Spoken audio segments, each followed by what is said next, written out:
자, 세 번째 유동성인데, 여러분 이 유동성은요, 아까 봤던 정책이나 세대수보다 더 퍼펙트한 겁니다. 자, 이 유동이란 자체가 대세를 이끈 겁니다. 대세를.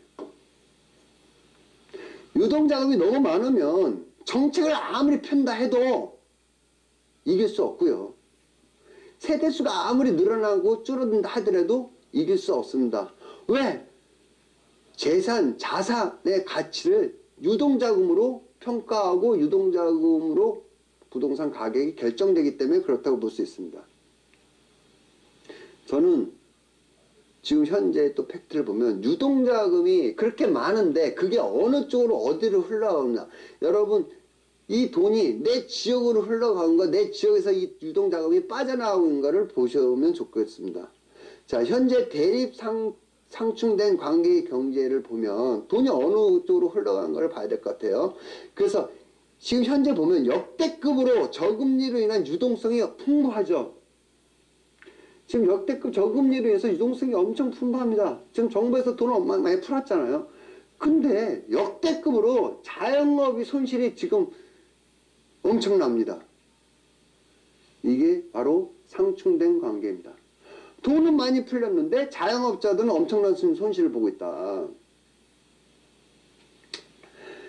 제가 방금 전에 여기 유튜브 찍어 오기 전에 식당에 가서 식당 아줌마한테 물어봤더니 코로나 때문에 장사 안 되니까 했더니 장사 안 되는 게 아니라 좀 있으면 문 닫아야 될 것 같다고 이렇게 자영업자들이 어렵습니다. 그리고 우리나라에는 자영업이 25%를 차지하고 있어서 다른 나라 7% 5%의 자영업자보다 우리나라 자영업자가 비중이 어느 OECD 국가 중에서 가장 높습니다. 25%의 그 비중이 크다 보니까 우리나라 경제가 좀 힘들지 않나라고 더 볼 수 있고요. 그 다음에 역대급으로 정부에 돈을 풀었습니다. 코로나에서 풀었는데 역대급으로 또 풀 만큼 국민들이 소비를 안 하고 있어요. 소비가 감축되고 있습니다. 자, 그 다음에 역대급으로 지금 전염병으로 팬데믹이 퍼졌지만 또 역대급으로 정부에서는 방역을 철저하고 있습니다. 여러분 명절 때까지도 어떻게 해요? 5인 거리 뭐 5명 이상 모이지 마라. 9시 이상 안 된다. 뭐 2.5단계 2단계 뭐 하고서 역대급으로 방역을 철저하고 있는데 역대급으로 또 팬데믹에서 이렇게 상충되고 있다. 지금의 거래는 줄어들었지만 역대급으로 아파트 가격이 신고가를 계속 치고 있다. 14년 만에 가격이 상승하고 있고 전세 역시도 그렇고 있다. 빌라도 11년 만에 가격이 폭등하고 있다.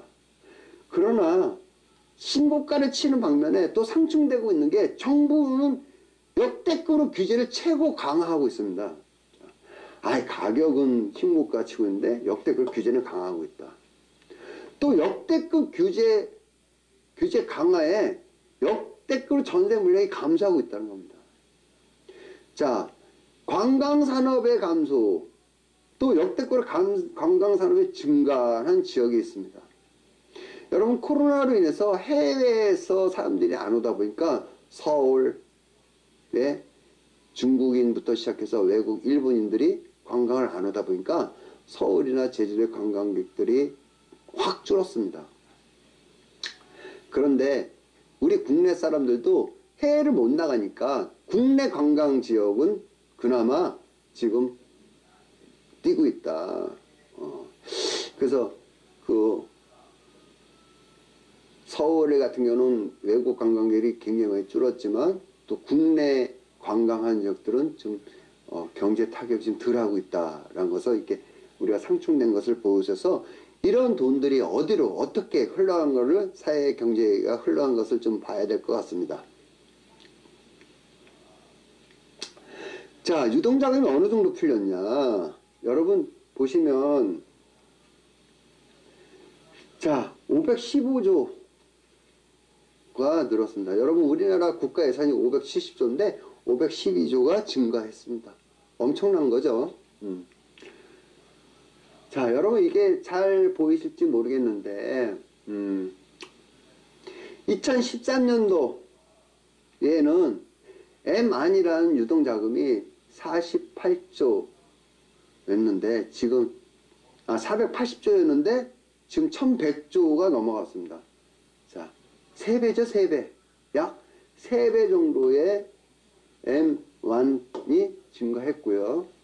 다음 M2는 1800조였던 것이 지금 3000조가 넘어갔습니다.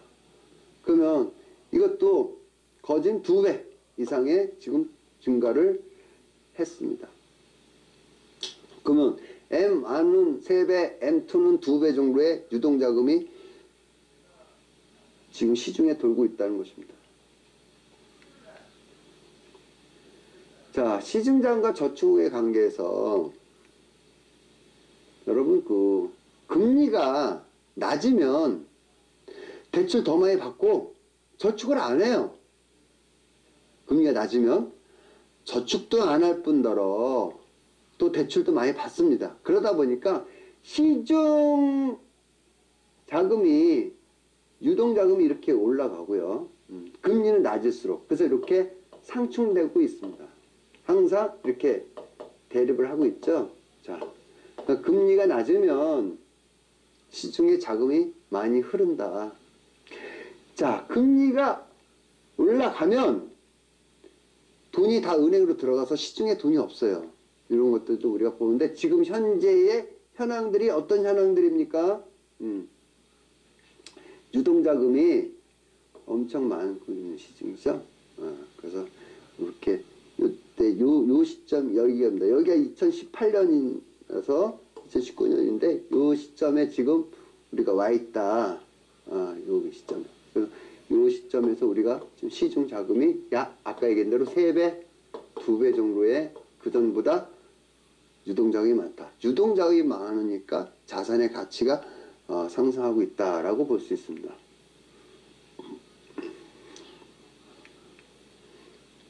유동자금과 부동산의 관계에서 M0, M2, M3, M3라는 것이 있는데, 자, 여러분, 이거 복잡한 얘기만 할 거 없고요. M0, M1, M2, M3가 시중에 있는 돈을 다 터서 말한 거예요. 자, M0는 민간 보유 현금, 민간이 갖고 있는 돈을 M0로 합니다. 그리고 M3는 이거 다 털어버리고 다 합쳐서 한 걸 M3인데 다 쓸 수 있다는 돈이에요. 다 쓸 수 있다는 돈입니다. 그래서 이 돈이 엄청 지금 풍부해져 있다. 여기서 보면 서치 코리아 하우스 프라이스 가격인데 인덱스인데 여러분 이 유동자금에 따라서 부동산 가격이 이렇게 변하는 것입니다. 여러분 2020년도에 유동자금이 시중에 많으면 부동산 가격도 이렇게 뛰고 있다는 게 지표로도 데이터로도 다 입증을 하고 있습니다. 자, 그런데 이 유동자금은 한동안 계속해서 유지될 거고 또 중요한 팩트가 뭐냐면 이 유동자금에 대한 큰 효과는 2, 3년 뒤에 나타난다는 것입니다. 우리가 2019년, 2020년도에 유동자금이 계속 상승하고 여기서 상승하고 있는 자체가 그거에 대한 효과는 2, 3년 뒤에 나타나기 때문에 지금 21년도, 22년도, 23년도까지는 부동산 가격이 올라가지 않을까라는 것을 유동자금에 대해서 가격의 변동이 있지 않나 이렇게 판단합니다. 여러분 다른 M0, M2 이런 얘기인데 경제학상에서 모든 인플레이션 어디서나 화폐적 현상으로서 유명한 여러 말이 있는데 결론이 이것입니다. 결론은 통화량이 인플레이션을 결정하는 가장 중요한 변수이기 때문에 물가 안정을 달성하기 위해서는 통화량을 안정적으로 공급하는 것이 무엇보다도 기묘하다, 중요하다. 아울러 통화량 증가가 2, 3년 정도의 시차를 두고 인플레이션이 본격적으로 영향을 미친다고 했습니다. 자, 무슨 말이냐면 지금 작년서부터 돈이 많이 풀리고 돼 있기 때문에 2, 3년 뒤에 인플레이션이 될 거다라는 얘기입니다. 그러면 결국 뭐예요? 2, 3년 동안은 가격이 지속적으로 상승할 여지가 있다라고 볼 수 있습니다. 여러분 시중에 이런 말 하신 분들이 있어요.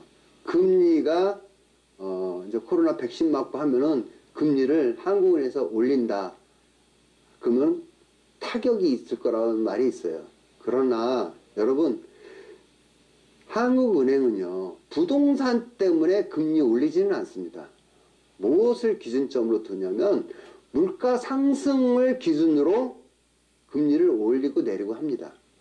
물가 상승에 대해서 물가 변동을 기준으로 하지, 지금의 우리나라 물가 상승이 0%이기 때문에 금리를 올릴 수가 없습니다. 자, 물가가 폭등을 하면 그때 가서 뭐 금리도 올리고 하는 거지, 지금의 금리 물가가 마이너스 아니면 제로인데 다시 상승할 때까지의 그 물가 상승률은 고저성장인 우리나라에서 물가 상승이 올라가는 건 쉽지 않다. 또 하나, 중국에서도 계속 물건을 풀어 제끼기 때문에 물가 상승은 그렇게 쉽지 않을 거라고 봅니다.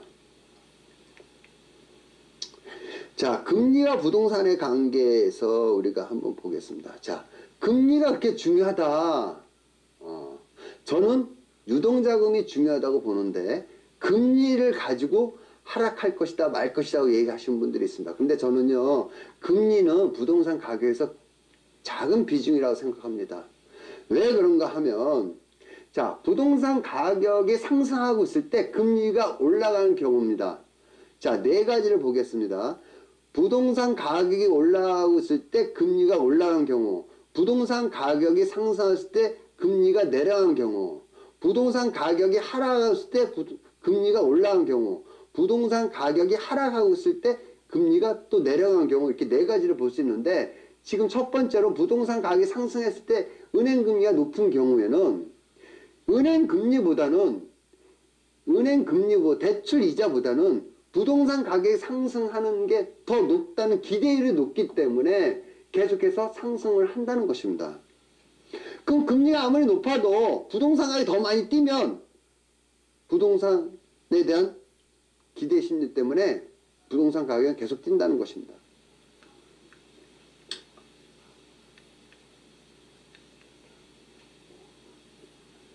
자, 두 번째는 부동산 가격이 상승하고 있는데 금리가 낮은 경우, 지금 현재 같은 경우죠. 0.5%의 금리가. 자, 부동산 가격이 뛰는데 금리는 낮다. 이때는요, 투기가 열풍 나타나고 있습니다. 지금 투기가 열풍이 일어나고 있죠. 일어나고 있습니다. 이런 현상이고요. 그러면 부동산 가격이 하락하고 있을 때 은행 금리가 높은 경우입니다. 이때는요, 부동산이 하락하고 있을 때 금리가 높아도 하락하고요.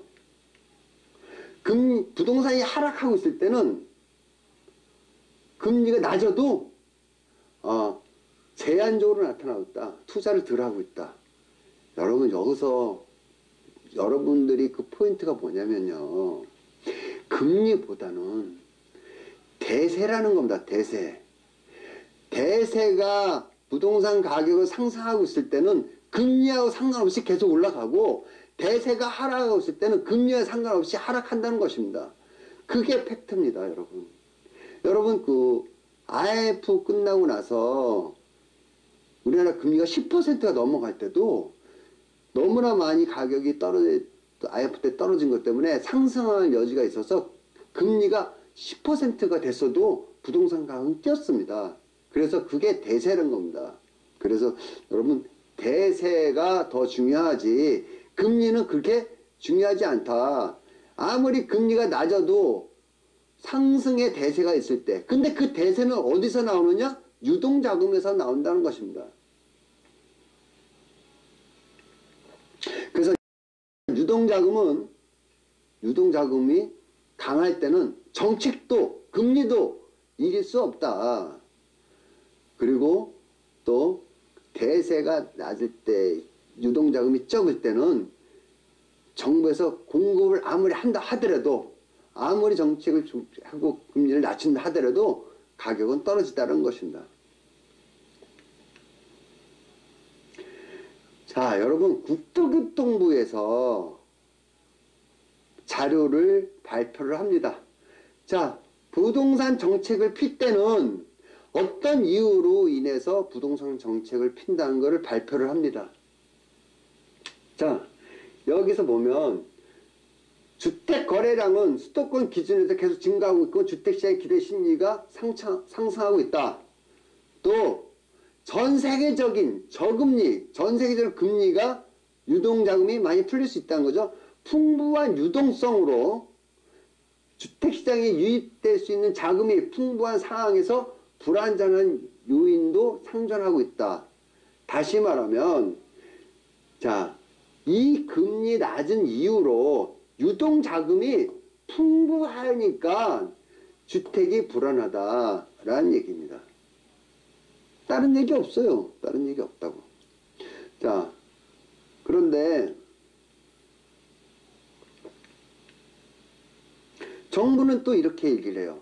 주택시장의 높은 기대 수익률이 낮추지 못한다면, 주택시장의 대세를 낮추지 못한다면 주기적으로 주택가격 상승에 반복할 수 우려가 있다.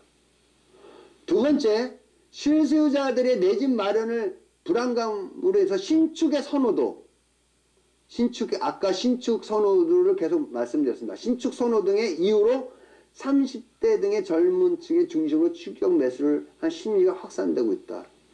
무주택 실수요자가 소외감, 불안감을 느끼지 않는 수준의 지속적이고 충분한 공급 시설이 필요하다. 여러분, 이게 보면요, 정부는 다 알고 있어요. 다 알아.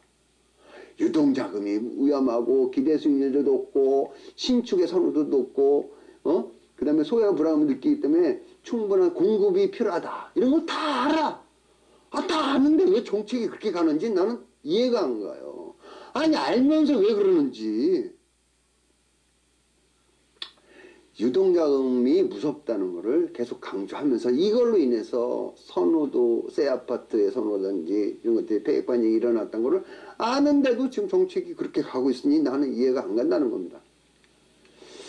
여러분도 이해가 안 가시죠? 그래서 좌지간 유동자금과 금리주택의 가격의 결론을 내려버리면, 자, 유동자금이 너무 많고 저금리 위주로 계속 상승하고 있어서 2년, 3년 동안은 그 효과는 또 2, 3년 후에 나타나기 때문에 가격이 상승하지 않나 이렇게 생각합니다. 자, 그러면 정책적인 측면에서 봐도 상승 여지가 있고 세대수 인구 증가 몇 시를 봐도 상승의 여지가 있고 유동자금의 대세를 봐도 가격 상승 여지가 1년 내지 2년, 3년까지 있다. 라고 봅니다. 자, 5년 뒤에 10년 뒤에는 저도 모르겠는데, 자, 2년 뒤 3년까지는 가격 상승 여지가 계속해서 나타나고 가능성이 크다라는 것입니다.